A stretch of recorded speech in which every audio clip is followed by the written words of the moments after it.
Zanek agani yako chi ayama kwati chi yama na onilitina iki yako ni iki kwa na aya konte chi yako chi yako konkle kwa aduli na konte kwa kemo aya hako unibitina abo kalimo akasome bana na bobo ko zinga uko walimu wanyama wakubwa.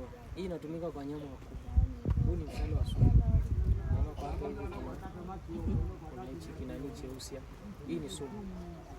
Kwa hiyo unakuta wanaitumia kwa wanyama wakubwa. Na hii sumu inapokutana na mishipa ya damu inakuwa inapambana mwili.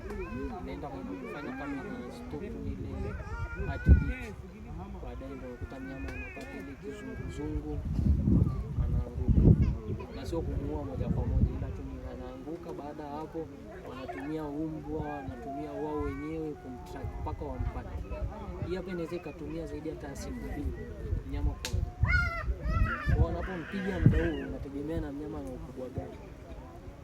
Yaani mpaka anguke inaweza ikatumia masaa na hata siku zaidi ya moja. Kwa mnyama mkubwa, kwa mnyama mdogo ni masaa kama hajapigwa na mshale mwingine. Kuna swali baadhi nataka nikuulize.